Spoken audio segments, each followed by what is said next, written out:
فرزند زہرا یہ حالات برے ہیں۔ کاشانہ بصیرت ایک ایسا مکمل یوٹیوب چینل جس پر محروم بصارت کے لیے بالخصوص اور تمام افراد کے لیے بالعموم سینکڑوں کی تعداد میں اسلامی کتب دستیاب ہیں۔ لہذا گزارش ہے کہ آپ اپنی ذمہ داری نبھاتے ہوئے کاشانہ بصیرت کو سبسکرائب کرنے کے ساتھ ساتھ بیل آئیکن کو پریس کیجئے تاکہ آپ علم کے حصول کے ساتھ ساتھ مذہب اہل بیت کی اشاعت میں بھی اہم کردار ادا کرتے رہیں۔ کاشانہ بصیرت۔ فرزند زہرا یہ حالات برے ہیں۔ بسم اللہ الرحمن الرحیم۔ السلام علیکم۔ کاشانہ بصیرت کے یوٹیوب چینل سے نورین عباس آپ کے ساتھ ہے۔ ہم مطالعہ کر رہے ہیں الکوثر فی تفسیر القرآن کی جلد ششم کا، جس کے مصنف ہیں جناب محسن علی نجفی۔ تو آئیے آغاز کرتے ہیں الکوثر فی تفسیر القرآن کے 28ویں حصے کا۔ اب یہاں سے ہم لوگ موجود ہیں صفحہ نمبر 337 پر، اور یہاں پہ سورۃ الروم کی ابتدا ہے۔ یہاں سے سب سے پہلے میں آپ کے سامنے اس کا تعارف پیش کروں گی، پھر ہم بڑھیں گے اس کے ترجمے اور تفسیر کی طرف۔ بسم اللہ الرحمن الرحیم۔ اس سورۃ المبارکہ کا نام سورۃ الروم اس لیے ہے کہ اس میں سلطنت روم کے ایرانیوں سے شکست کھانے کی خبر دی گئی ہے اور غلبت الروم سے ماخوذ ہے۔ رومیوں پر ایران کی فتح تقریباً 615 عیسوی میں ہوئی ہے اور یہی اس سورۃ المبارکہ کا سال نزول ہے۔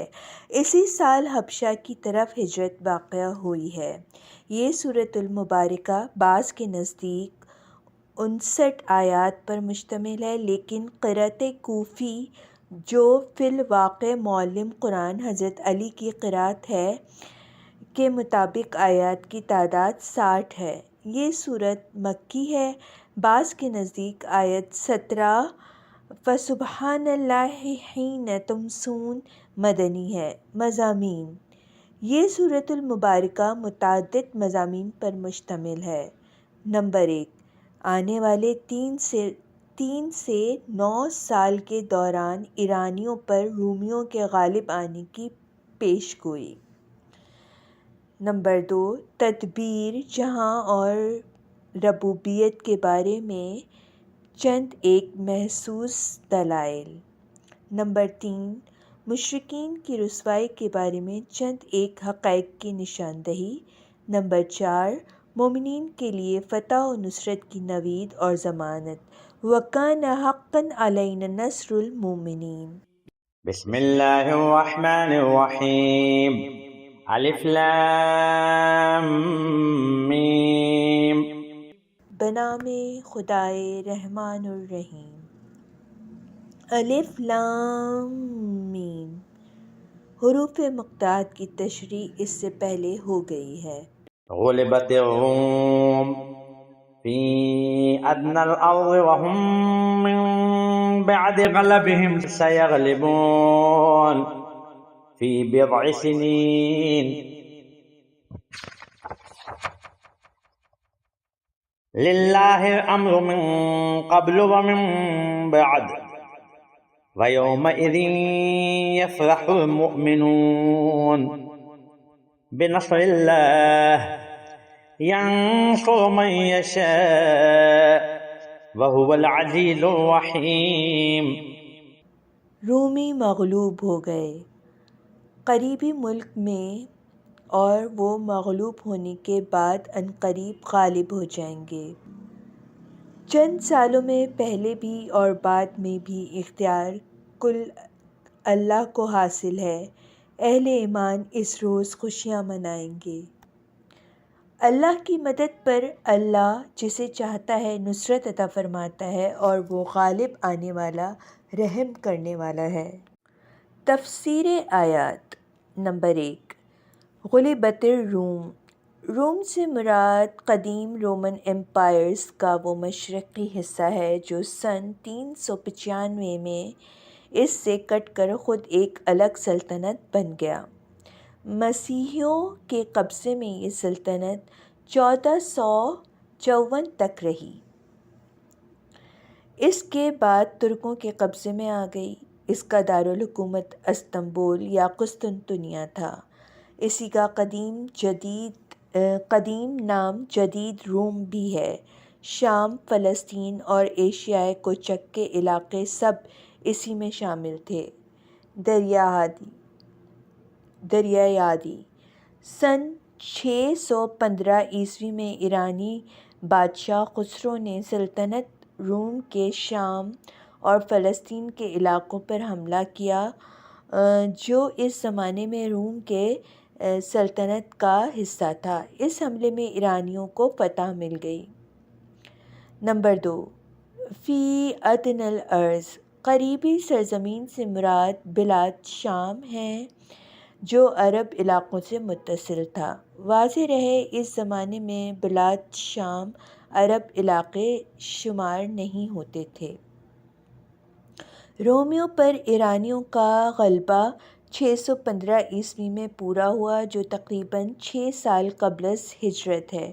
یہی اس آیت کے نزول کا زمانہ ہے۔ مشرکین مکہ ایرانی مجوسیوں کے غلبے پر خوش تھے کیونکہ مجوسی بھی توحید، وحی اور نبوت کے قائل نہ تھے۔ اس وجہ سے وہ مشرکین کے قریب المذہب تھے، جبکہ رومی عیسائی مذہب کے تھے اور وحی و رسالت کے ماننے والے اور مسلمانوں کے قریب المذہب تھے۔ نمبر 3، وَهُمْ مِنْ بَعْدِ غَلَبِهِمْ، قرآن کا عظیم زندہ معجزہ ہے کہ رومیوں کی شکست کی خبر کے ساتھ چند سالوں میں ایرانیوں پر رومیوں کے غالب آنے کی پیش گوئی فرمائی۔ چنانچہ اس غیبی خبر کے مطابق چند سالوں میں رومی ایرانیوں پر غالب آ گئے۔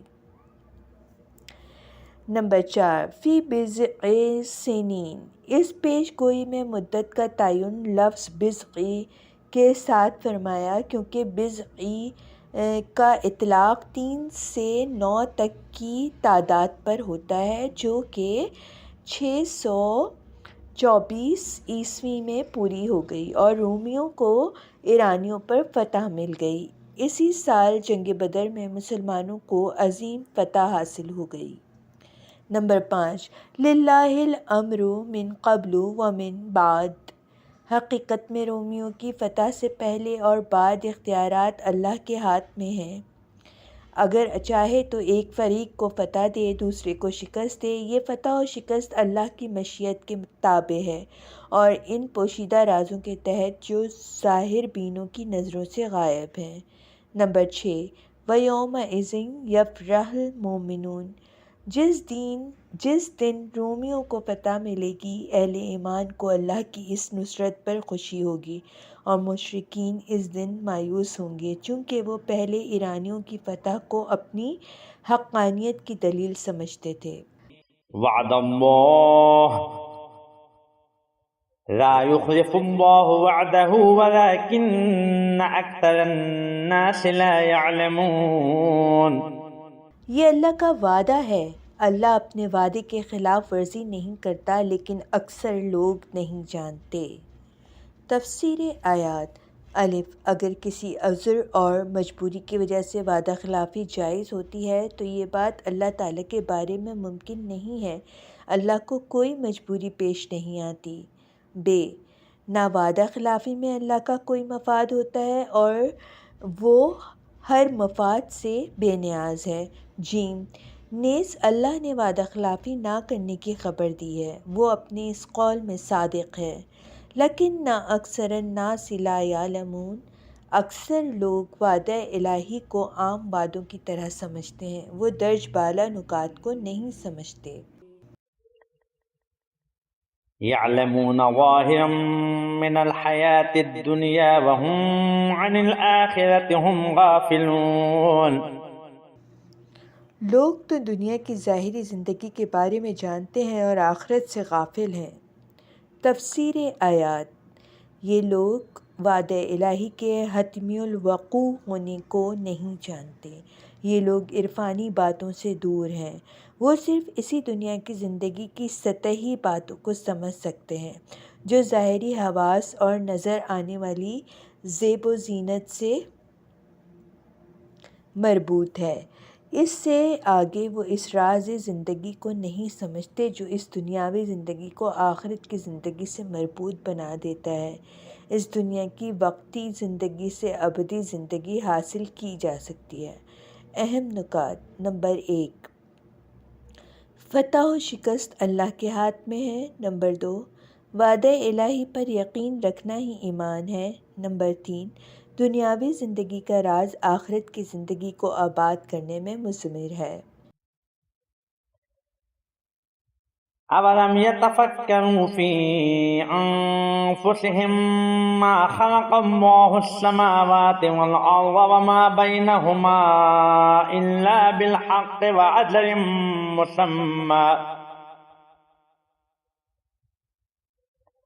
وَإِنَّ كَثِيرًا مِّنَ النَّاسِ بِلِقَاءِ رَبِّهِمْ لَكَافِرُونَ۔ کیا انہوں نے اپنے دل کے اندر یہ غور و فکر نہیں کیا کہ اللہ نے آسمانوں اور زمین اور جو کچھ ان کے درمیان ہے کو برحق اور معینہ مدت کے لیے خلق کیا ہے، اور لوگوں میں یقیناً بہت سے ایسے ہیں جو اپنے رب کی ملاقات کے منکر ہیں۔ تفسیر آیات: نمبر 1، اولم یتفکروا فی انفسہم، کیا وہ اپنے اندر یعنی اپنے دل میں یہ نہیں سوچتے کہ اس کائنات کو عبث اور لغو نہیں، ایک مقصد و حکمت کے تحت بنایا ہے۔ نمبر 2، بالحق، اس کائنات کی تخلیق مبنی برحق ہے اور حقیقت اور امر واقع پر مبنی ہے۔ کیا لوگ اس میں غور نہیں کرتے کہ وہ امر واقع کیا ہو سکتا ہے، وہ حق کیا ہو سکتا ہے جو اس کائنات کی تخلیق کا باعث بنا؟ اس کائنات کی تخلیق اور اس نظام کی تدبیر میں غور و فکر کرنے والوں پر یہ بات واضح ہو جاتی ہے کہ اس تخلیق و تدبیر کے پیچھے ایک مدبر اور حکیم کا قصد و ارادہ کار فرما ہے۔ اس مدبر و حکیم نے اس بڑی کائنات کو کیوں خلق کیا ہوگا؟ اگر اس زندگی کے بعد کوئی اور زندگی نہیں ہے تو یہ دنیا ایک کھلونے سے زیادہ کی معقولیت پر مبنی نہ ہوگی کہ اس دنیا میں انسانیت کی سب سے بڑی خدمت کرنے والا اور اس انسانیت پر سب سے زیادہ ظلم کرنے والا دونوں برابر ہوں، نتیجہ دونوں کا ایک، انجام کار دونوں کا ایک جیسا ہو۔ نمبر 3، بعض نے فی انفسہم کے معنی یہ کیے ہیں کیا انہوں نے اپنے وجود کے بارے میں فکر نہیں کیا، لیکن یہ معنی سیاق آیات کے خلاف ہیں۔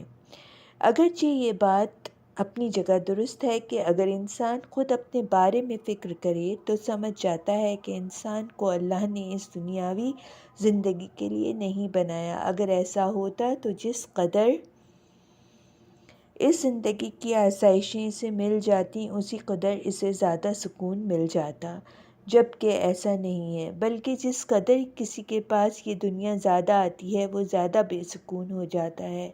اس سے معلوم ہوتا ہے کہ اس کائنات کی اصل منزل دنیاوی زندگی نہیں ہے۔ نمبر 4، وَأَجَلٍ مُّسَمًّى، دوسری بات یہ ہے کہ یہ کائنات ایک معین مدت تک کے لیے ہے۔ اس کائنات نے ہمیشہ قائم نہیں رہنا ہے۔ آج تو سب کے لیے یہ بات واضح ہو چکی ہے کہ اس کائنات کی بھی ایک عمر ہے، تو کیا اس حکیم و مدبر نے اس کائنات کو بے مقصد بنایا اور بے مقصد اس کا خاتمہ کر دے گا؟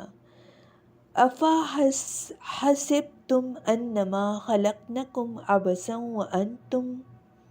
وَأَنَّكُمْ إِلَيْنَا لَا تُرْجَعُونَ، کیا تم نے یہ خیال کیا تھا کہ ہم نے تمہیں عبث خلق کیا ہے اور تم ہماری طرف پلٹائے نہیں جاؤ گے؟ نمبر 5، وَإِنَّ كَثِيرٌ مِّنَ النَّاسِ، ان دلائل کے باوجود لوگوں میں ایک کثیر جماعت قیامت کی قائل نہیں ہے۔ یہاں کثیر کا لفظ استعمال فرمایا، اکثر نہیں فرمایا۔ چونکہ تمام ادیان سماوی آخرت کے قائل ہیں، اس لیے اکثر قائل ہو جاتے ہیں۔ اہم نکات: نمبر 1، کائنات کی تخلیق کے راز میں فکر کرنے والے کو آخرت کا وجود ضروری معلوم ہوگا۔ أَوَلَمْ يَسِيرُوا فِي الْأَرْضِ فَيَنظُرُوا كَيْفَ كَانَ عَاقِبَةُ الَّذِينَ مِن قَبْلِهِمْ كَانُوا أَشَدَّ مِنْهُمْ قُوَّةً وَأَثَارُوا الْأَرْضَ وَعَمَرُوهَا أَكْثَرَ مِمَّا عَمَرُوهَا وَجَاءَتْهُمْ رُسُلُهُم بِالْبَيِّنَاتِ فما كان الله ليظلمهم ولكن كانوا أنفسهم يظلمون۔ کیا یہ لوگ زمین میں چلے پھرے نہیں ہیں کہ دیکھ لیتے کہ ان سے پہلوں کا کیا انجام ہوا، جبکہ وہ قوت میں ان سے زیادہ تھے۔ انہوں نے زمین کو تہو بالا کیا، بویا جوتا، اور انہوں نے زمین کو ان سے کہیں زیادہ آباد کر رکھا تھا۔ جتنا انہوں نے زمین کو آباد کر رکھا ہے، وہ ان کے پاس ان کے رسول واضح دلائل لے کر آئے، پس اللہ تو ان پر ظلم نہیں کرتا بلکہ یہ لوگ خود اپنے آپ پر ظلم کرتے ہیں۔ تفسیر آیات: نمبر 1، اولم یسیروا فی الارض مشرکین کے لیے ایک خبردار اور تباہی کی ایک خبر ہے، جس میں دعوت فکر بھی ہے کہ اگر تم زمین میں چل پھر کر اقوام گزشتہ کے انجام کا مطالعہ کرو تو تمہیں خود اپنی تباہی نمایاں طور پر نظر آئے گی۔ نمبر 2، کانوا اشد منہم قوہ، جن قوموں کی تباہی کا منظر تمہارے سامنے آئے گا وہ قوم تم سے زیادہ طاقتور تھی، ان کی طاقت کے آثار تمہیں نمایاں طور پر نظر آئیں گے۔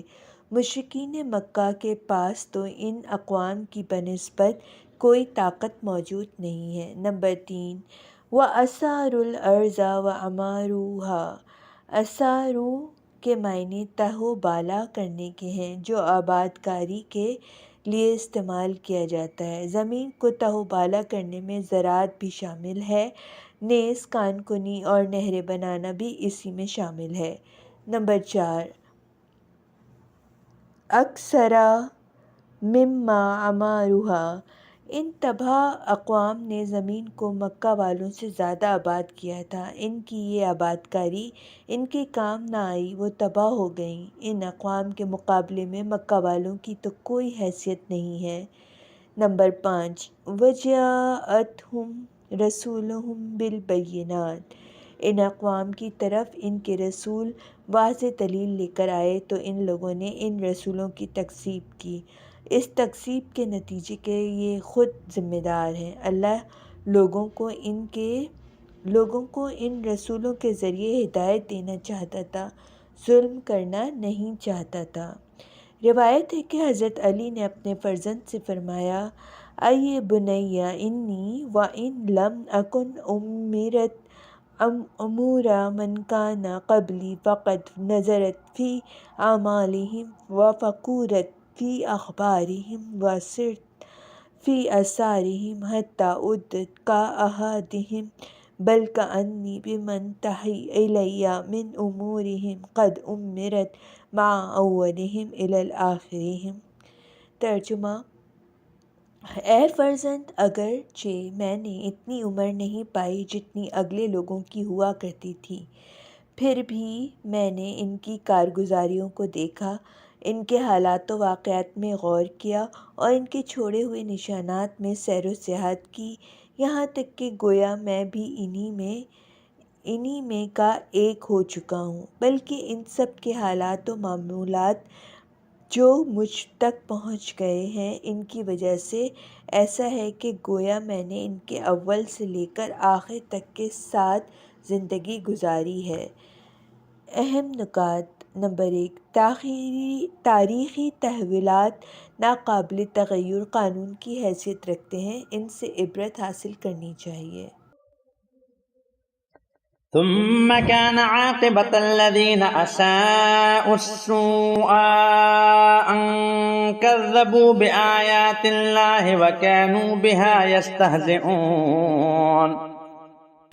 پھر جنہوں نے برا کیا ان کا انجام بھی برا ہوا، کیونکہ انہوں نے اللہ کی نشانیوں کی تکذیب کی تھی اور وہ ان کا مذاق اڑاتے تھے۔ تفسیر آیات نمبر 1، السوء، الف سین واو الف کے اوپر حمزہ کی تانیث کا صیغہ ہے، جیسے احسن کی تانیث الحسنی ہے، جیسے للہ زبنا احسن الحسنی میں ہے۔ جس طرح نیکی کرنے والوں کی جزا نیکی ہی ہوتی ہے، اسی طرح برائی کرنے والوں کی سزا بری ہوگی۔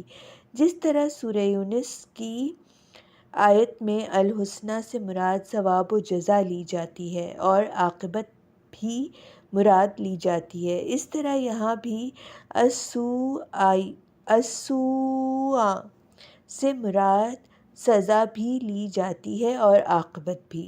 نمبر 2، ان کذبوا بآیات اللہ، ان کے برے انجام سے دوچار ہونے کی وجہ ان کی طرف سے آیات الہی کی تکذیب اور آیات الہی کا تمسخر اڑانا ہے۔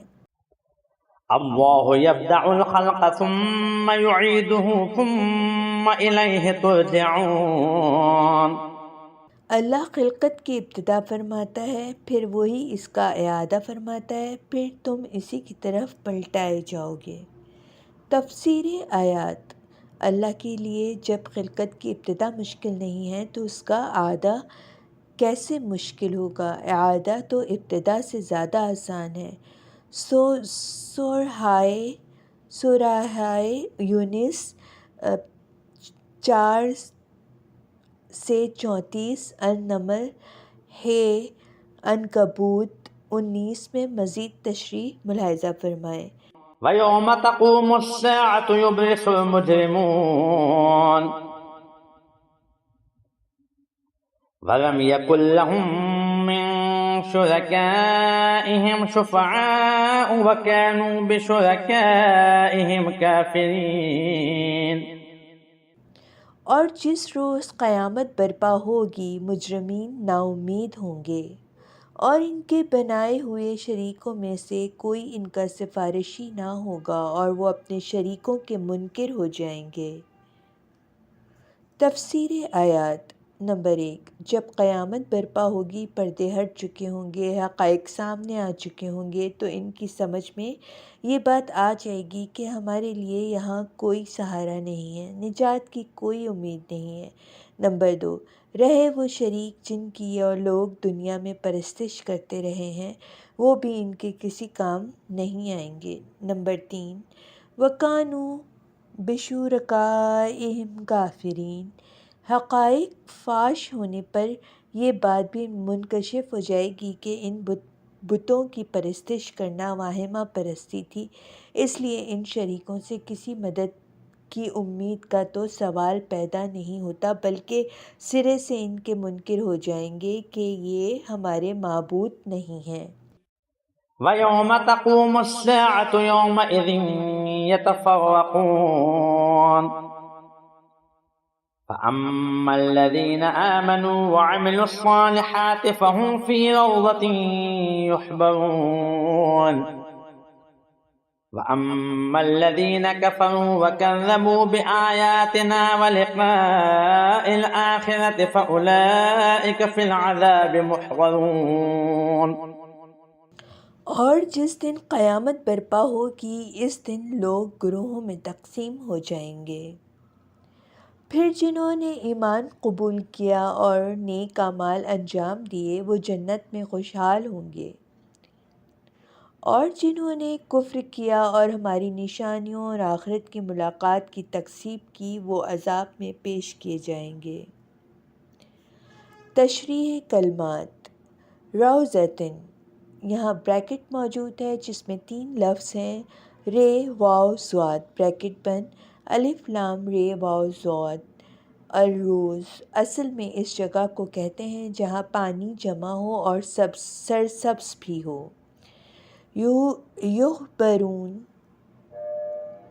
بریکٹ میں 3 لفظ موجود ہیں، حبر بریکٹ بند، یحبر واو نون، یحبرون، کے معنی ہیں کہ وہ جنت میں اس قدر خوش ہوں گے، وہاں کی نعمتوں کی تر و تازگی کا اثر ان کے چہروں پر ظاہر ہوگا۔ تفسیر آیات نمبر 1 وَيَوْمَ تَقُومُ السَّاعَةُ جب قیامت برپا ہوگی تو اللہ تعالیٰ کے عادلانہ فیصلے کے مطابق لوگوں کی ان کے اعمال و کردار اور ایمان و کفر کی بنیاد پر تقسیم بندی ہوگی۔ ام نجعل الذین آمنوا وعملوا الصالحات کالمفسدین فی الارض ام نجعل المتقین کالفجار، کیا ہم ایمان لانے اور اعمال صالح بجا لانے والوں کو زمین میں فساد پھیلانے والوں کی طرح قرار دیں یا اہل تقوی کو بدکاروں کی طرح قرار دیں؟ نمبر 2 اس عادلانہ تقسیم کے مطابق ایمان و عمل صالح والے باغات میں خوشحال و شاداں ہوں گے اور کفر اختیار کرنے والے عذاب میں حاضر کیے جائیں گے۔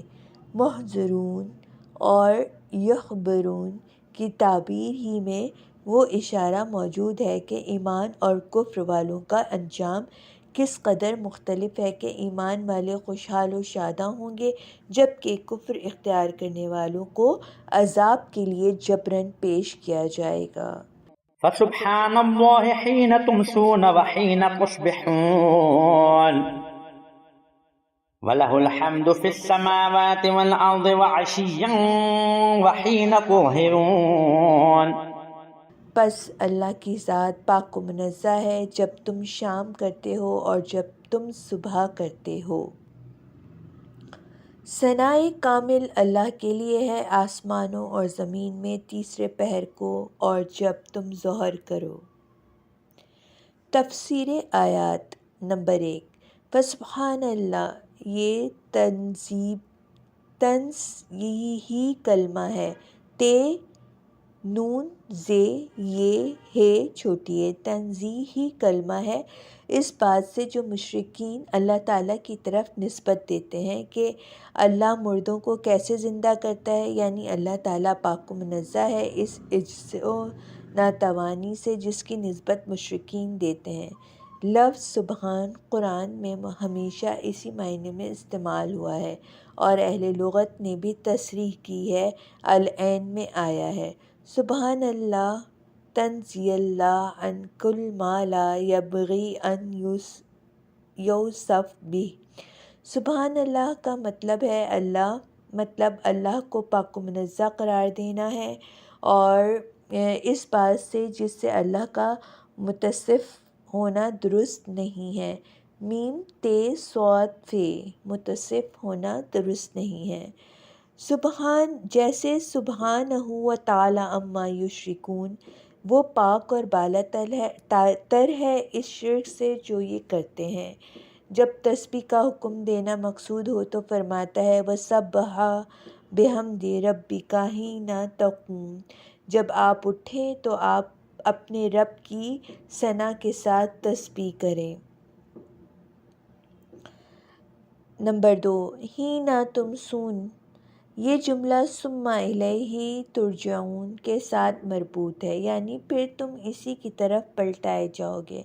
اللہ دائماً پاک و منزہ ہے۔ تم جب شام و سحر، دوپہر اور ظہر کے اوقات میں داخل ہوتے ہو، ان اوقات میں زمانے کی تقسیم بندی ہوتی ہے۔ یہ اجزا زمانہ بتانا ہو تو ان اوقات کو اجزا کے طور پر بیان کیا جاتا ہے، جس کا مطلب ہمیشہ اور دوام بتانا ہے کہ اللہ ہر وقت اور ہر زمانے میں ہمیشہ پاک و منزہ ہے۔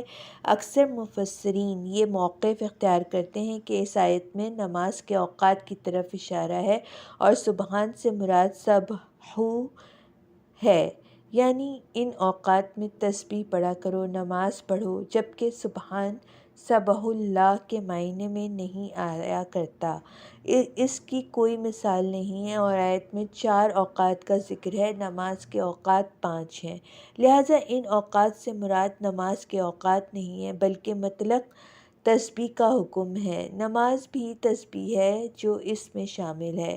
نمبر 3، وَلَهُ الْحَمْدُ فِي السَّمَاوَاتِ وَالْأَرْضِ، اللہ تمہاری حمد و تسبیح کا محتاج نہیں ہے، اللہ کی تسبیح تو ساری کائنات میں ہو رہی ہے۔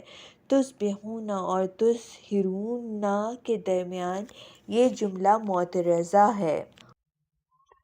يخرج الحي من الميت ويخرج الميت من الحي ويحيي الأرض بعد موتها وكذلك تخرجون، اور وہ زندہ کو مردے سے نکالتا ہے اور مردے کو زندہ سے نکالتا ہے، اور زمین کو اس کی موت کے بعد زندہ کرتا ہے، اور اسی طرح تم بھی نکالے جاؤ گے۔ تفسیر آیات۔ زندگی مردہ مادے کی گود میں پلتی ہے، اور بہت سے مردہ مواد ایسے ہیں جو زندہ نامی اجسام کی پیداوار ہیں۔ اگرچہ زندگی کا مصدر زندگی ہی ہوتی ہے، تاہم اس زندگی کو اللہ تعالیٰ مردہ مادے کو گود میں پالتا ہے۔ اسی سے فرمایا وَلَقَدْ خَلَقْنَا الْإِنسَانَ مِنْ سَلَالَةٍ مِّن طِينٍ، اور بتحقیق ہم نے انسان کو مٹی کے جوہر سے بنایا۔ زمین میں یہ مناظر ہمیشہ ہماری نظروں میں ہوتے ہیں۔ بہار کی زندگی کو خزاں کی موت پناہ کر دیتی ہے۔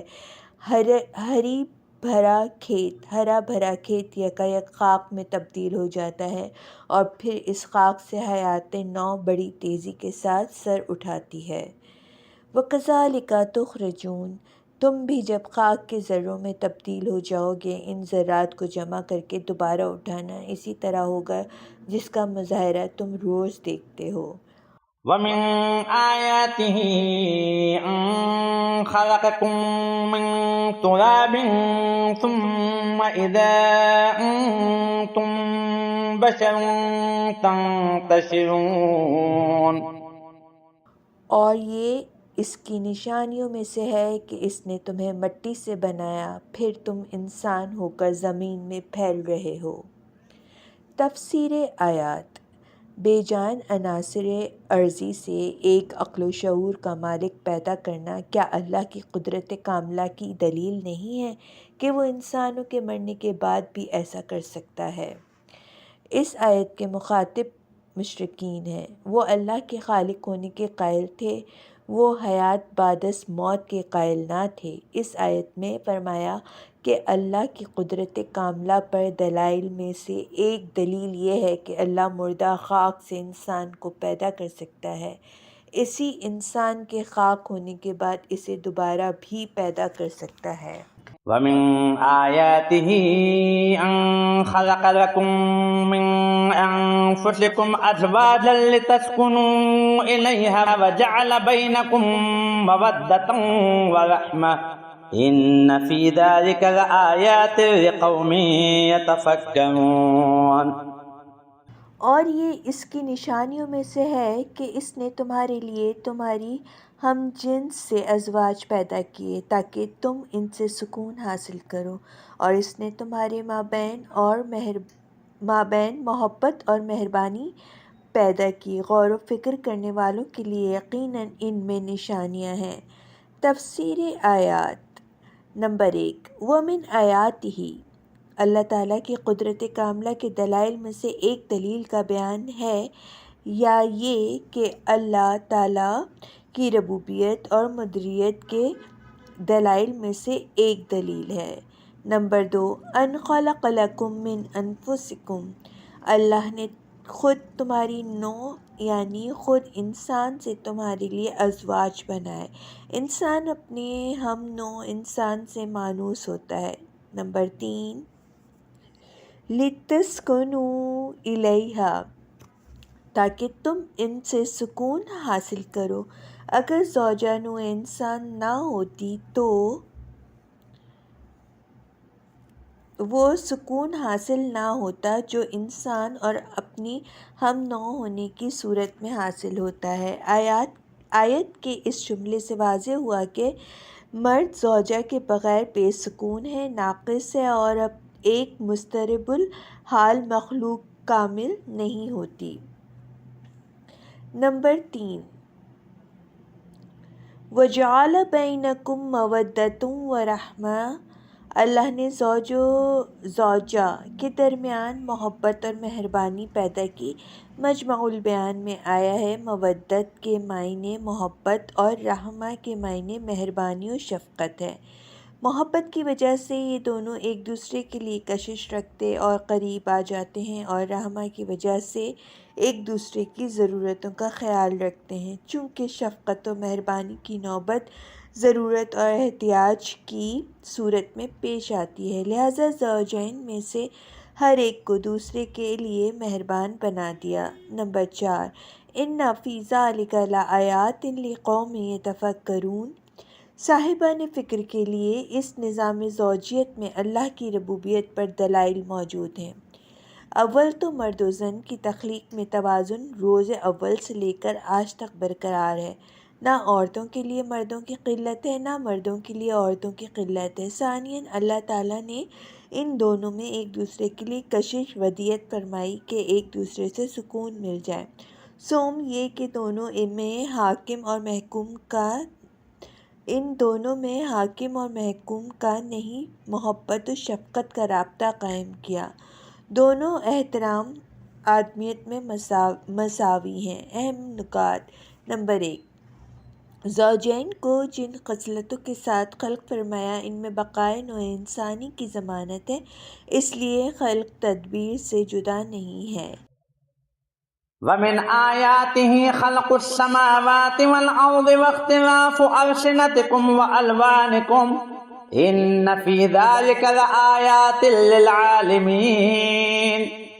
اور آسمانوں اور زمین کا پیدا کرنا اور تمہاری زبانوں اور رنگوں کا مختلف ہونا بھی اس کی نشانیوں میں سے ہے، علم رکھنے والوں کے لیے یقیناً اس میں نشانیاں ہیں۔ تفسیر آیات: نمبر 1، وَمِنْ آیَاتِهِ، اللہ کے واحد رب اور مدبر ہونے کے شواہد میں سے ایک شاہد یہ ہے کہ اس کائنات کا خالق وہی ہے اور رب اور معبود وہ ہوتا ہے جو خالق ہے۔ نمبر 2، وَاخْتِلَافُ أَلْسِنَتِكُمْ وَأَلْوَانِكُمْ، اسی لب و دہن اور محدود حروف سے نہ ختم ہونے والے الفاظ بنتے ہیں اور لاکھوں زبانیں وجود میں آتی ہیں۔ زبان انسان کی بقا و ارتقاء کے لیے ستون کی حیثیت رکھتی ہے۔ زبانوں کا اختلاف اس صلاحیت کی وجہ سے ہے جو اللہ نے انسان میں ودیت فرمائی ہے، جس سے انسان اپنی مافی الضمیر کا اظہار لفظوں کے ذریعے آسانی سے کر دیتا ہے، ورنہ ایک معنی کو سمجھانے کے لیے خود اس معنی کو پیش کرنا پڑتا۔ مثلاً کسی کو پانی سمجھانا ہو تو اس کے لیے اگر لفظ کا آسان ذریعہ نہ ہوتا تو خود پانی کو سامنے کر کے سمجھانا پڑتا۔ اختلاف زبان سے اختلاف لہجہ بھی مراد ہو سکتا ہے، اور رنگوں کے اختلاف سے ایک دوسرے کی شناخت میں مشکل پیش نہیں آتی اور قبائل و اقوام میں امتیاز آ جاتا ہے۔ نمبر 3، ان فی ذلک لآیات للعالمین، اس دلیل کو اہل علم سمجھ سکتے ہیں کہ زبانوں اور رنگوں کے اختلاف میں نوع انسانی کی بقا و ارتقاء کے کون سے راز پنہاں ہیں۔ اگر سب کا رنگ اور زبان و لہجہ کلام ایک ہوتا تو کیا کیا مشکلات پیش آتی۔ دنیا کا نظام ایک دوسرے سے امتیاز پر قائم ہے۔ اگر یہ امتیاز نہ ہوتا تو ظالم سے مظلوم کی شناخت نہ ہوتی، مدعی سے مدعا علیہ کی پہچان نہ ہوتی۔ کلوننگ کو ناجائز سمجھنے والے اسی بات سے استدلال کرتے ہیں۔ وَمِنْ آيَاتِهِ مَنَامُكُمْ بِاللَّيْلِ وَالنَّهَارِ وَابْتِغَاؤُكُمْ مِنْ فَضْلِهِ إِنَّ فِي ذَلِكَ لَآيَاتٍ لِقَوْمٍ يَسْمَعُونَ۔ اور تمہارا رات میں سو جانا اور دن میں اس کا فضل رزق تلاش کرنا اس کی نشانیوں میں سے ہے۔ دلائل کو توجہ سے سننے والوں کے لیے یقیناً اس میں نشانیاں ہیں۔ تفسیر آیات: نمبر 1، وَمِنْ آیَاتِهِ مَنَامُكُمْ، اللہ کی ربوبیت کی آیات تو شواہد کا ذکر ہے کہ رب صرف اللہ ہے جس نے انسان کی تخلیق کے ساتھ نیند بھی اس میں ودیعت فرمائی ہے، اور نیند کے ذریعے انسانی زندگی کی تدبیر فرمائی ہے کہ نیند سے انسان کو وہ طاقت واپس مل جاتی ہے جو دن میں زندگی کی دوڑ دھوپ میں خرچ ہو گئی تھی۔ اگر انسان کی تخلیق کے ہمراہ تدبیر نہ ہوتی اور خالق مدبرانہ ارادہ نہ رکھتا تو اس تخلیق میں نیند ودیعت کر کے انسان کو ہمیشہ مستعد رکھ کر اس کی بقا و ارتقاء کا سامان کرنے کی کیا ضرورت تھی؟ نیند ایک نعمت ہے۔ اس زندگی کا گزارنا آسان کام نہیں ہے۔ دنیا ہمیشہ آپ کی خواہش کے مطابق نہیں چلتی۔ پریشانی اور ذہنی تناؤ اس زندگی کا حصہ ہے۔ جوئے شیر و تیز شو سنگ گرا ہے زندگی۔ دوسری طرف دن بھر کی جفاکشی اور محنت کے بعد آپ کے اعصاب تھک جاتے ہیں۔ ایسے میں نیند ایک ایسی نعمت ہے جس میں انسان تمام پریشانیوں سے بے خبر ہو کر سو جاتا ہے۔ خستہ اعصاب کو سکون ملتا ہے اور بدن کی صلاحیتیں تازہ دم ہو جاتی ہیں۔ نمبر 2، وَابْتِغَاؤُکُم مِّن فَضْلِہ، تلاش معاش کے لیے محنت کرنا نیند پر موقوف ہے۔ نیند کے ذریعے انسان محنت کے لیے مستعد ہو جاتا ہے، لہٰذا رات کی نیند اور دن کی محنت تدبیر حیات کے دو اہم ستون ہیں جو اللہ تعالیٰ کے حکیمانہ مدبر ہونے کا ثبوت ہے۔ اور سامعین، میں یہاں پہ اپنے مطالعے کو روک رہی ہوں، انشاءاللہ دوبارہ حاضر ہوں گی۔